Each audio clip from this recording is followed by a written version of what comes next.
good afternoon. How are You you? know what? I think I owe it to you to call you Dr. Hanna, because getting a Wait, PhD is no easy task, right? no, don't. Please don't. Just Sam, hey Sam. Just call you me prefer Sam? Okay. Sam. I saw the picture, by the way, on LinkedIn with your son and daughter proudly, saying congrats, dad, happy dads, happy Father's Day, but also congrats on the PhD. Listen, I Thank worked you. in academia for many years, and all the folks that had their PhDs, Dr. Preziosi, Dr. So-and-so, they always used to tell me the same thing. Oh, no, Gianni, you work here with us. Just call me, Bob. And I always Right. tell them, I go, okay, but honestly, I know it took a long time. I just got my master's, and I thought that Yeah. was a heartbreak in terms of the time spent. So you've Yeah. earned it. I'll call you Dr. Preziosi. I don't care. It's funny. I've always, I have a hard time calling people who are doctors, not doctor so and so. Mhm. But I've learned that those that make you call themselves doctors are really full of themselves. Yeah. And the people that I like to work with and enjoy working with are the ones that are down to earth, and it's not about a title, it's about what you can actually do. Of what has it meant in your journey to embrace diversity, inclusion, and what have you seen, and maybe in a global perspective, because I know you work for the Department of State, and speak three languages and have been exposed to other cultures.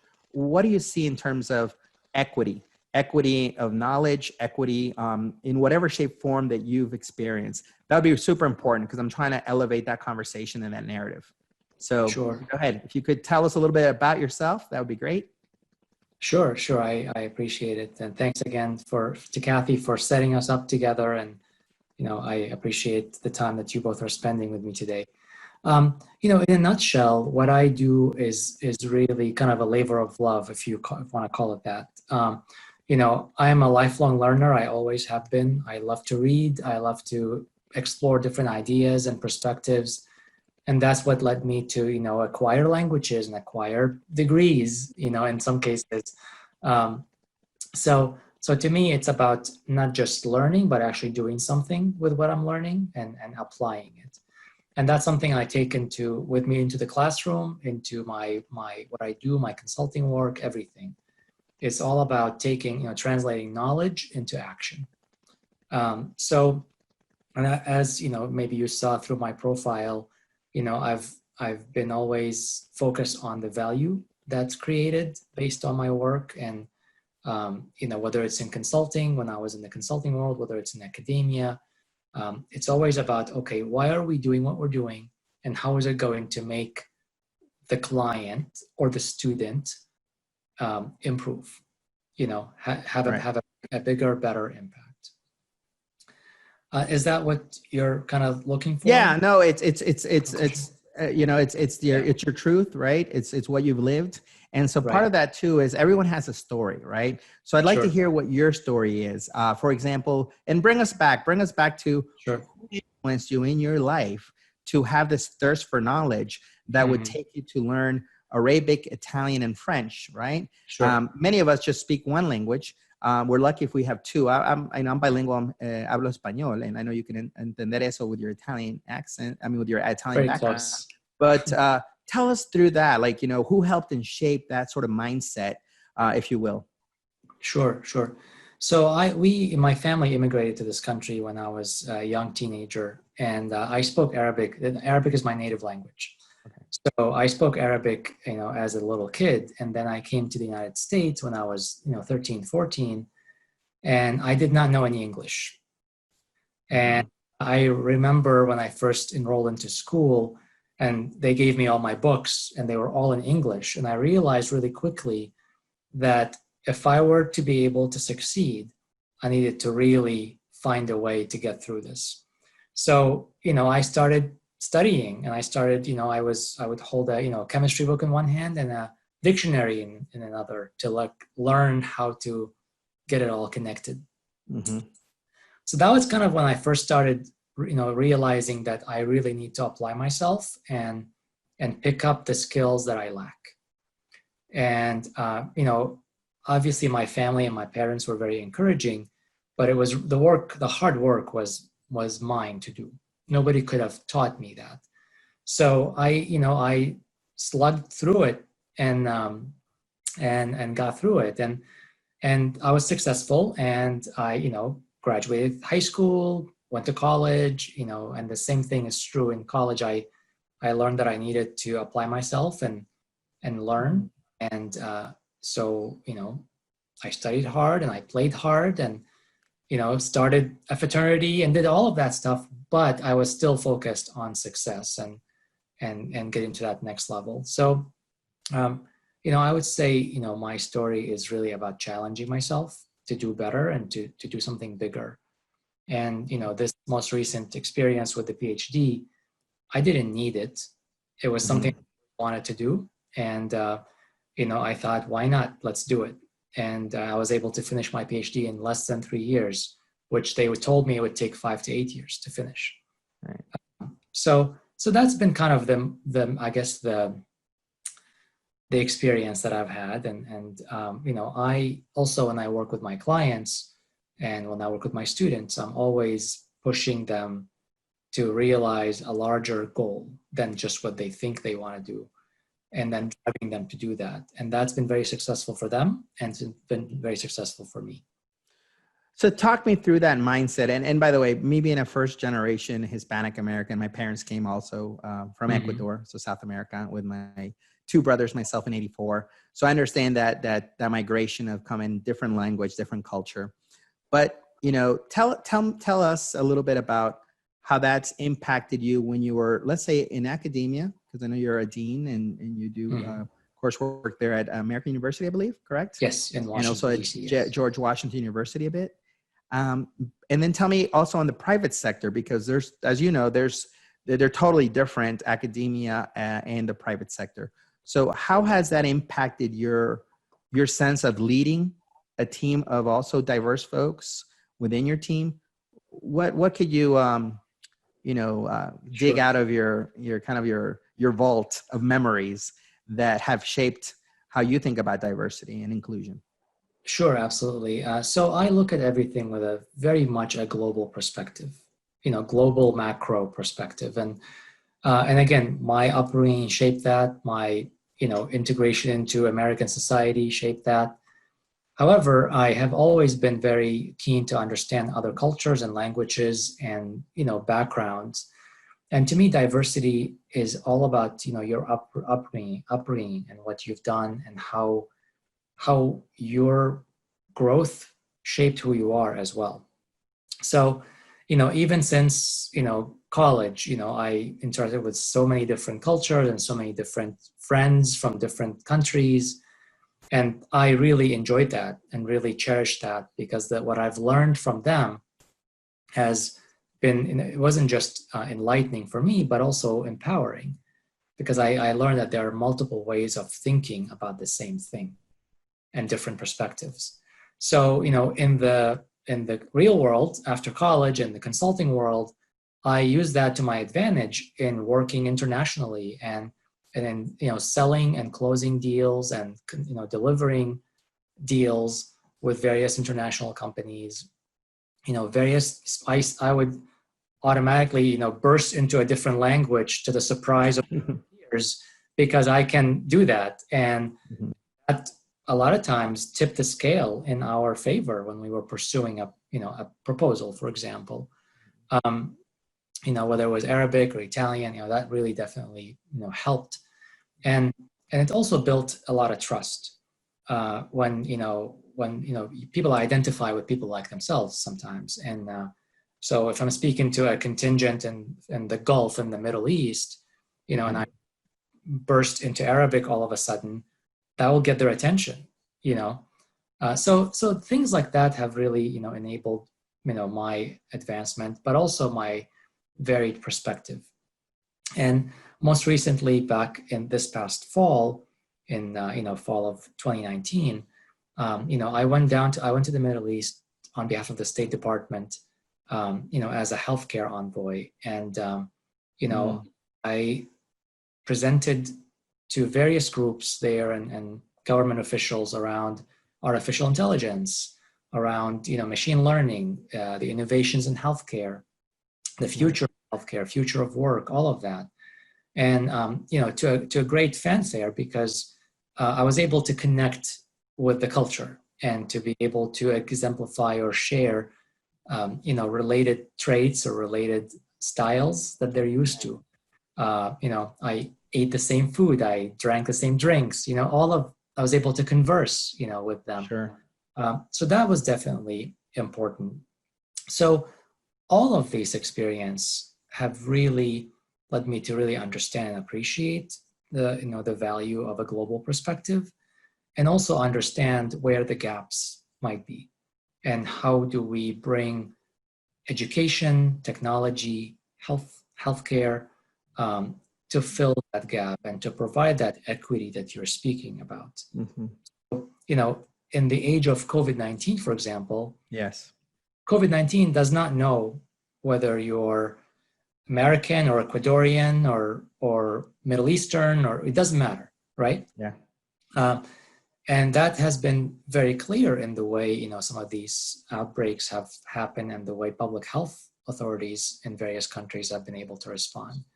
So what can we do as a society, as a global society, to bring technology, innovation, data into play to be able to address these inequities? Right. And this is beyond color or race. It's about a global contingent, a global community that's suffering from the same virus. Mm-hmm. So those are the kind of things I work on. I try to insert into my teachings and my writings, and people that I work with. So you just touched on something that I know also Kathy obviously is in the healthcare sector, and we're all living this global pandemic as we know it, COVID-19. Healthcare system, obviously here in the US, but also globally, has been impacted. What are you seeing? Because you mentioned something very interesting right now about AI. So when you were sent as a convoy for the State Department, we know, I'm in technology sector myself, and I know that AI and machine learning has been probably on the horizon for the last 10 years, but this last decade really has exponentially grown in such a way that I think more and more sectors are using it. As an example, by way of example, telemedicine and all the AI or all the data that's going to be collected will probably be thrown into some kind of AI to help us better understand some of those acute healthcare and just general healthcare that we're all having to think about these days, right? Because COVID-19 has put some of the non-essential type of surgeries or elective surgeries to the back seat. Now, what can you what can you share with us? Because I know the State Department, so there's probably things you can't share, but what can you share with us about what is AI in the data looking, especially when we live in a country where there's HIPAA compliance for, in every turn, there's a HIPAA compliance, officer or committee that is having to play that very delicate role of, we have HIPAA, we have to protect our patients' rights, but at the same time, to as a collective figure out how we're going to beat this pandemic. We have to share data across borders, really, so that we can get a handle of it. I'd like to get your input on that first, and then maybe we'll let also Kathy chime in, because I know she's done a little research on that herself. Absolutely, that's a really good question, and you're right. AI and machine learning has been around for a long time. However, when you distill what that is, it really is predictive analytics. Mm-hmm. And that's what artificial intelligence is. And it's really not, I don't like the term artificial because it sounds very synthetic. Would like to call it adaptive intelligence, because it's something that we're always learning from and elaborating and adapting to. So predictive analytics at its basic form is data, data analytics. So the data coming out of telemedicine, coming out of sensors, coming out of genomics, coming out of electronic health records, all of that together, if used correctly, can really give us a holistic view of the patient, mm-hmm. much better view of the patient than we currently have, which will allow us to do two things. Precision medicine, whereby we can tailor specific treatments to the individual. And B, population health, because we can add data about you and me and Kathy and everybody else and de-identify it and look for trends and predictors. And that can be used extensively in terms of public health and also in terms of things like predicting where a pandemic might occur or where it might go next, right? Mm-hmm. Able to see these models with things like the Zika virus. We can predict where the next Zika outbreak might happen based on the travel of people, travel of the mosquitoes, right? We could technically, using artificial intelligence or adaptive intelligence, right, take that same data of how we're all acting, behaving, being treated, and predict and also prevent and preempt what can happen in terms of an epidemic, for example. Right. Now, so interesting enough, you mentioned data, right? And so what are your thoughts, knowing that we have this data, and knowing that we are behind the curve when it comes to testing and trace testing for COVID-19 specifically, on the private sector side, to give you an example, Walmart and other corporations were able to get their aggregate data to understand how best to make their stores operate during COVID-19 to prevent, more cases occurring, right? To both their protecting themselves for litigation, obviously, as well, sure, but also protecting their employees and what have you. Yet in the government sector and our public sector, there seems to be an abyss in terms of how we are not using data to help us figure out how we're going to combat this. Now we're still, some would say that we're still in the first wave.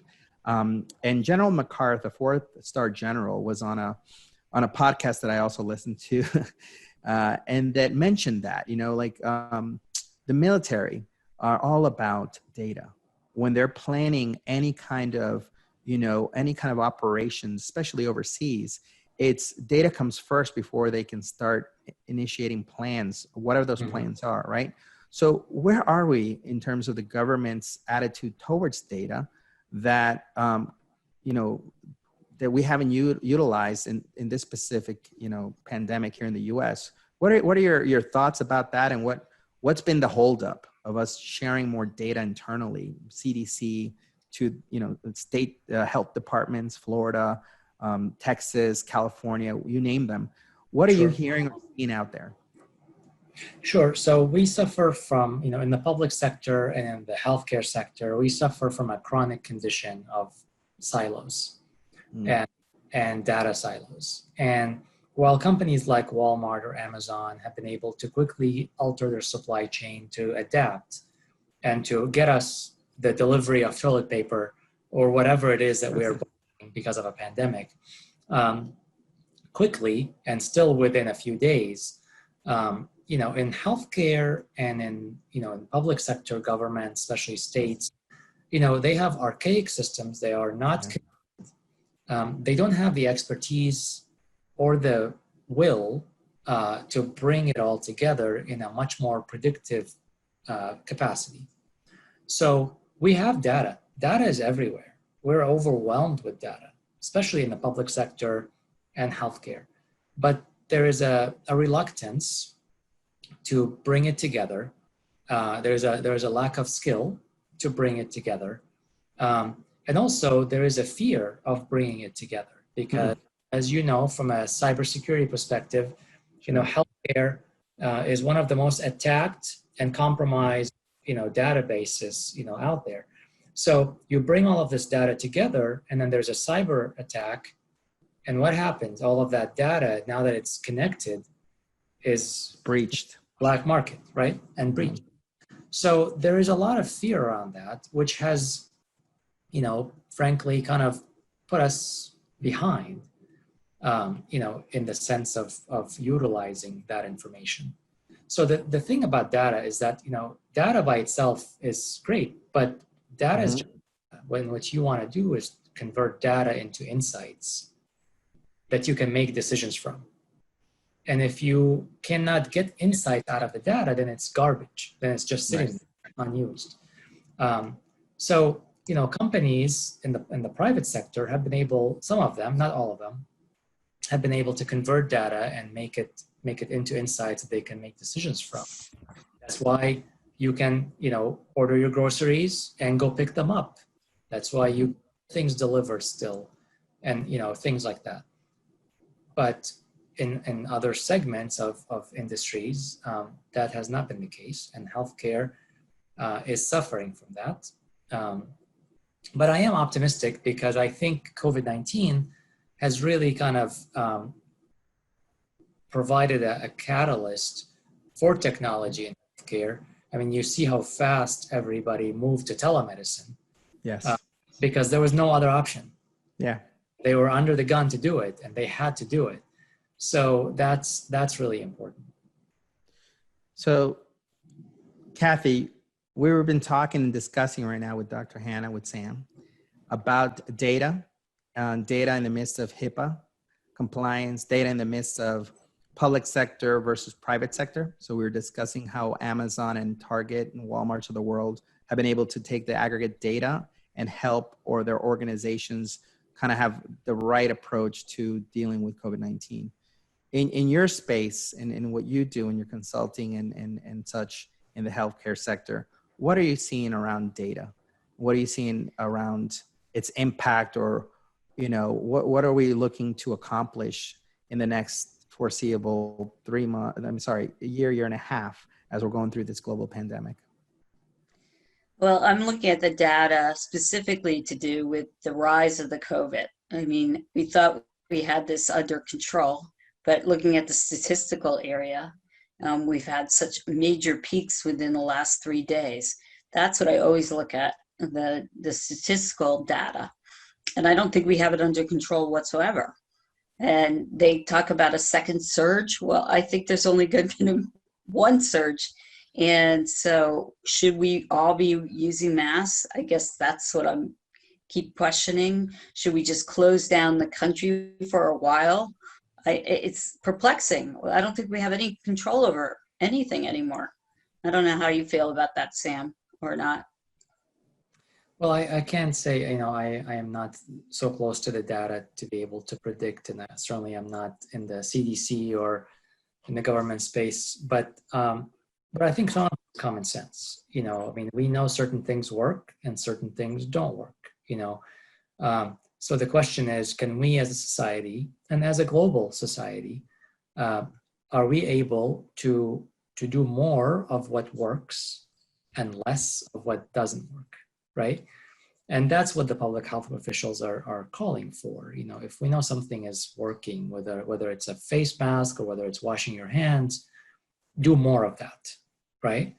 And then less of what doesn't work. So I think companies, the market, Wall Street and Main Street are always looking at, okay, what are the probabilities of something to happen? And it's just it becomes a global response, which we know some countries have done better than others, but also challenge us all as individuals to also think of it as an individual response. It's not just about you, it's about other people, and what can you do to slow the spread or stop it, to the extent that's possible. So when you just Another mentioned topic, just like you were talking about what you were doing yesterday with me about the oncology area, that was fascinating to me. I don't know if you brought it up, but obviously I was having technological problems and the Wi-Fi was going up and down here. So I'd love to know how you use the data in the oncology, which is interesting. Sure. So Gianni, what Kathy and I were talking about yesterday is my research and my Ph.D. dissertation is around the barriers to the use of sensors and wearables in oncology, in medicine in general. Okay. And, it was really about how do oncologists and technologists communicate, and how do they actually crisscross each other or bypass each other.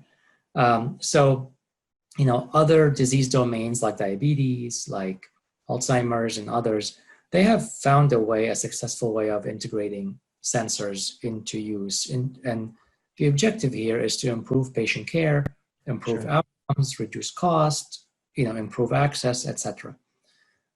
Oncology has not been quite to that level of success. And some of these barriers were very interesting in that they were very simple, but very effective in preventing the adoption and the integration of sensors in oncology.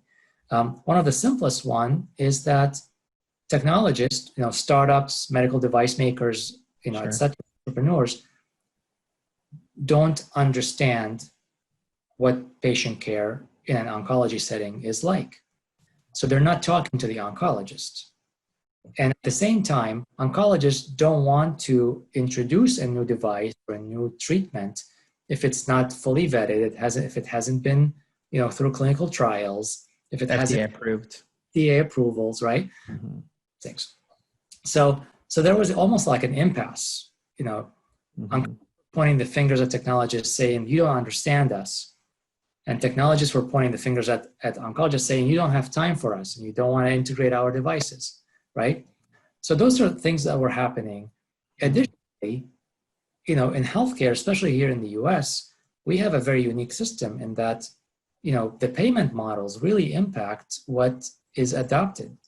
So Right. you can have the best device in the world, but if the payer, the insurance company, or the CMS is not willing to pay for it, right, it's going to be a showstopper, right? So that's very important, kind of in there. But what's really far-reaching in terms of the research and what would be very cool in terms of innovation is that if we are able to integrate sensors and wearables and any Internet of Things, IoT mm-hmm. type devices into our care model, we could not just provide continuous monitoring of the patients and be able to predict or improve treatment, but also it can give us a tremendous amount of data that we can use to expedite research, to improve patient care, to create new devices and new solutions, Mm-hmm. to treatments, reduce cost, improve outcomes. I mean, the list goes on and on about this, right? So it's not about just sensors and using the latest gadget.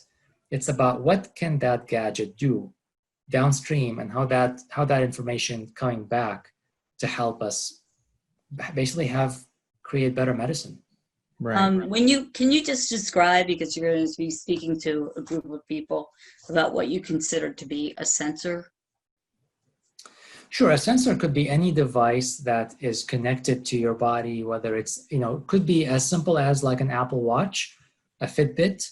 Yeah. It could be a patch that can, apply to your chest that can measure your pulse or maybe your temperature, Mm-hmm. the kind of sensors.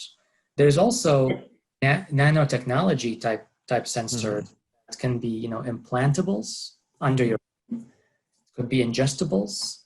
Those are all, very, sci-fi if you think about them, but that technology is there, and it's a question of, do we have the wherewithal to make it, bring it from the lab to the bedside, and to be able to pay for it.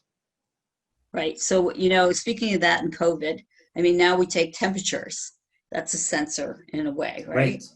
Yeah, I absolutely. mean, we need to discover some technology that states that person definitely has COVID or doesn't have COVID, some way to do that.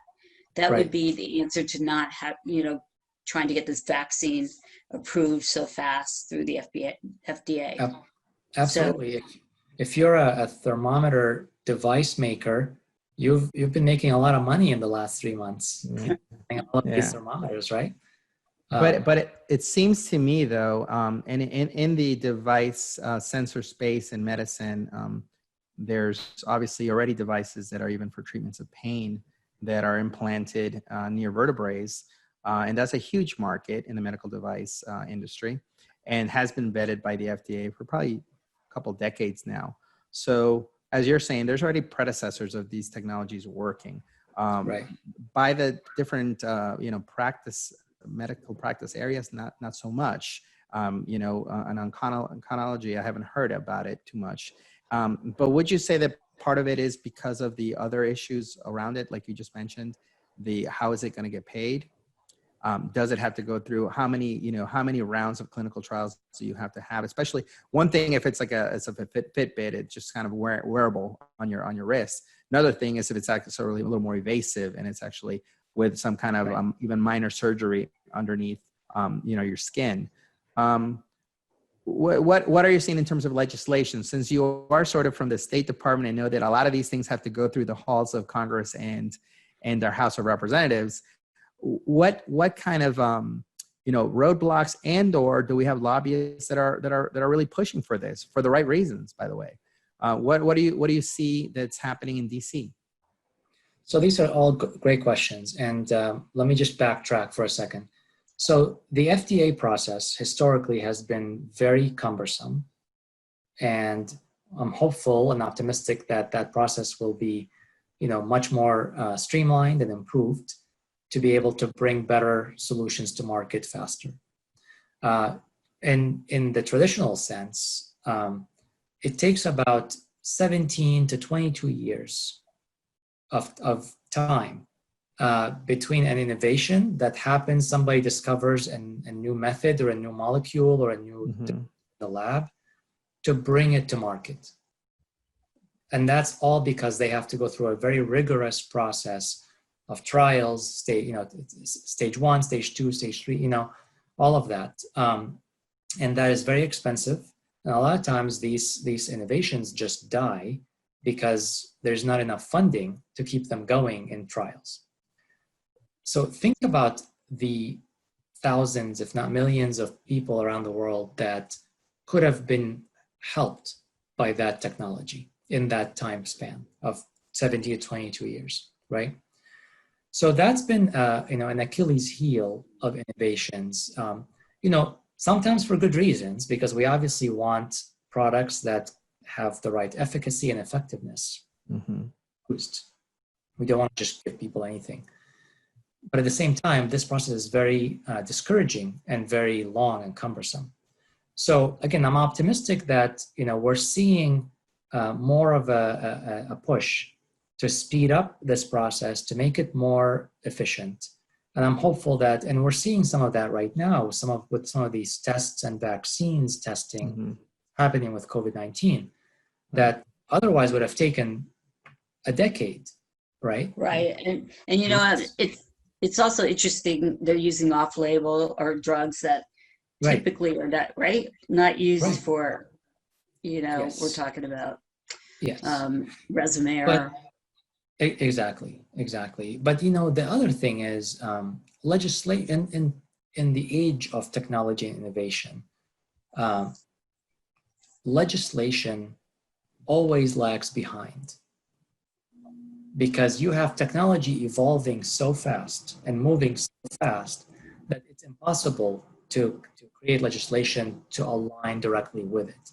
By the time a legislation happens, and you know how long it takes in DC to get it, right? That technology has already moved and evolved. So technology is a leader and legislation and policy has been a laggard. Right. I've also found that, Sam, it's the doctors. They have to promote something and make this a gold standard. I mean, working for a medical device company was doing exactly what you said, trying to get the clinical trials together, trying to get the doctor to back it, an AMA group backing it, to push it further through the legislation. So that's the problem right there. Absolutely. It's a lot of stakeholders. Question for you, Sam, about looking at this from the global perspective. So we know right now that we have Oxford led vaccines out of the UK to try to see how we can resolve this global pandemic with potentially a vaccine. We have Ad AstraZeneca, the big pharmaceutical company that's doing the private sector work on it. And then we've got, probably another handful of countries that are having similar type of trials with their own laboratories, with their own mix of academia and private sector to try to solve this. Would you say that we are potentially, looking at a global kind of collective fund that would help expedite this. So in other words, it doesn't have to come just from the US or from the UK. It could very well come from Asia, where some would argue that that's where it all started. How are you looking at that, and what is your experience now that that you've had those convoys to different parts of the world? Are you seeing more alliances between nations to try to resolve this in some matter, or are we getting into sort of this competitive nature of it's a capitalist society? This pharmaceutical company is going to line up with this country, that one with that country, and let's see who comes first on the race. What is your take on that, or what are your peers talking about? What are you experiencing? Because I'm curious. I only know what I know, and I hear what I hear from the media. But from an insider's perspective, since you've gone out of the country and been able to see other leaders in healthcare, what are their mindsets for this? Well, I like to take an optimistic approach, and I believe that's really the only way to look at it. Because again, having kind of had that global lens, I sincerely believe that ultimately we are one global community. Because as you saw with this virus, it didn't start and stay in one country. Right. It spread throughout the world, right? Mm-hmm. Hopefully the solution will start somewhere and will also spread throughout the world, right? So, I know there are many players involved, many, funders involved. I do think that ultimately when a solution is found, and I do believe we will find a solution, that it will be a question that the whole world will come in and fund it to make sure it's available for the rest of the world. Now, of course, there are, developed countries and developing countries. So the amount of funding will vary and the amount of investment will vary. But I would hope that through the United Nations and various other, organizations around the world, we'll be able to address that. Obviously, private enterprises, like some of the pharmaceutical companies, and medical device companies are going to want to make money on this. That is the mission. I mean, they are a private, right? So nothing wrong with that. Right. We live in a world, in a capitalistic world, and we do need to do that, and that's part of why they exist. However, there are certain things that can be done for the sake of humanity, just like we've tried to eradicate polio and many other diseases in the past. I think if there is a will, there is a way. And I do hope that, the United States and other countries will take a leadership approach and lead in that sense. Now, that's my opinion. This is the Sam Hanna opinion. And that's fine. This show is okay to have opinions, varying opinions, counterpoints. Doesn't have to only be one way. I want to, ask one last question of both of you. Sure. And this is a little bit self-serving. It's more around a bit of the concept of diversity and how we might be able to pay it forward to the generations that are to follow. What are some tips or bits of advice for, let's say, for in your case, because I see that you're a lifelong learner based on your resume and everything you've done with your career.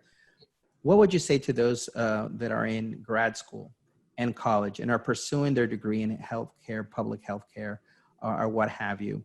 What can they do right now to feel that they're going to be an impact, to this career, that path they've chosen? What would be some pitfalls for them to look out for? And if you could go back and talk to your 20-year-old self, what would you say to yourself about this journey?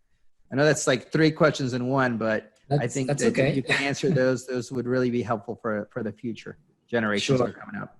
Sure, those are good questions. And again, to your point, I wish I can go back 20 plus years ago and tell these things to myself. I had to learn them the hard way. The first question I would ask people to think about, and this is true with everything in life, I would say, is always ask why. People sometimes get frustrated with me because I'm always asking why. Why are we doing this? And why are you doing it this way? You know, I like to ask why a lot, and I think somebody says you should ask why like 5 times to get to the bottom. Simon Sinek and his That's everything right. should start with why. Right. So I always ask why, and I would challenge anybody who's, you know, soon to be entering the real world, to ask, why are we doing what we're doing? And what is your reason? And what is it going to do? Right? So that's really important. Because if you're just doing things for the sake of doing them, you're not moving the needle. You know, you're just regurgitating the same stuff, right? The other thing I would say is, don't just come up with the problems. Don't come up with identifications of a problem. Come up with a solution. I cannot tell you how many students, clients, you know, peers, or everybody in you know, even the media, they're always happy to point out the problems. But if they can just lean in a little bit forward more and come up with a solution, we would all be better off. Right. You know? So I think identifying a solution because of a problem is much more important than just regurgitating a problem, you know. And finally, I would say, read. I love to read, and I think if there is one thing that's allowed me to learn more about the world and learn and be able to, you know, adapt my thinking and expand my thinking, is through reading. I read a lot. I read a lot of articles and a lot of books, and you can see my bookshelves behind me. These are I've actually read,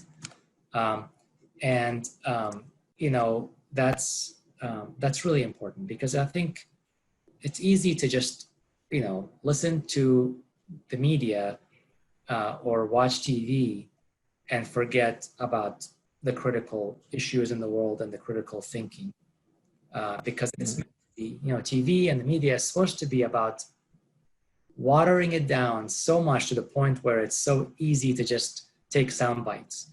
Yes. About sound bites. It's about really analyzing and dissecting an issue. And I think books and reading can really help you do that. Yeah, that's great. There's a quote about leaders are readers, and I firmly believe that as well. I have a few books in behind me.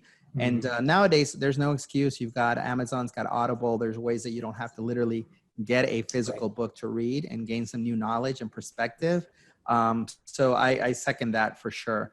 I thank you for those you know, those answers, and I think that they'll help the audience. And how about you, Kathy? What would you say that you could lend a hand to the future generations who are in a weird position right now? You know, It's not all about money, your career choices. You know, you got to be happy with what you're going to be doing. So don't go into a field because you're going to make a lot of money. Because in the long run, you know, these students are thinking they're coming out. And, you know, I've had them ask me a couple times now, how can I make, as a CEO or chief operating officer, $175,000? But they're missing the point of why they're going to school. And the second thing would be that we can't see it always through the eyes of the United States, you know, the healthcare. And I did that. I kept thinking United States was one of the most superior healthcare models out there, and that other countries were never close to us. And I've been proven wrong with this virus. I really have. that's interesting. And I like the read part too, because I read constantly too. There you go. You I know, should have ended it. knowledge is What's a book that we all would you know, suggest to someone listening? How about that? We'll end it with that. And what was one of the books that has impacted you or that you would recommend right now, Sam? Well, the book that I'm currently reading, I will recommend. I actually enjoy it because it has multiple takes from many different leaders around the world. It's by Tim Ferriss. It's called Tools of Titans. Yeah, Tim Ferriss is great. It's an intimidating book because it's really thick and it has just a lot of sections. But you know, I like to read that because it's a quick read, because you can read like about one person, you know, and then take a break or go to sleep or whatever, you know. So that I do like that. That's what I'm currently reading. Excellent. What about you, Kathy? A book that you would I recommend? do most of my reading on, you know, iPhone, on the internet, Kindle. on LinkedIn, and mostly the people that impress me the most that read so much. It's like Bloomberg or Bill Gates. He reads like so many books a week, and I'm thinking, when does he have the time to do that? And that he's gaining so much information to do that. So I admire those people, and I read about what they're doing and looking at, and know how they're making progress in this crisis. Yeah, that's great. Yeah, one that I'll say that I've been reading lately is one by Christopher Lochhead. He's out of Santa Cruz, 3-time chief marketing officer. That sold those businesses into Hewlett Packard, like through IPOs. And he's got an interesting book, 2 books. One called Play Bigger. It's the first book that he co-wrote with 3 other authors. It's around creating category design. So when you're talking about it, kind of fits in with what you're saying about this whole wearables market. It's sort of like a sub-market within a category, which is healthcare devices, right? Mm-hmm. And he's got the second book, which is one that's even, I think, more relatable today, which is called Niche Down. It's how do you get, not only do you become like the category king or queen in your space, at point in case, like an Uber. Uber created its own category, right? It's not that that taxis and transportation systems weren't doing well. They were just doing so poorly that Uber could come in and create a category, right? Same thing with Airbnb. It's not that the Marriotts of the world were doing so horrible. It's just that they didn't do enough to think about that there possibly could be an Airbnb, in the horizon. So that's another book I'd recommend. It's called Niche Down. You're right. You can take all this knowledge from, either reading these books or looking at those people that are very heady, like you're doing, Kathy. And it's, if nothing else, it's going to get you that 1% better because you're going to learn something. So in aggregate, that 1% over a year, you're going to become that much better of a person because you've got some knowledge that you can share, or that you can, chew it over in your head and think how that could impact your own career, your life, and that of those that are, working for you or people in your circle. So again, I really want to thank you both for this.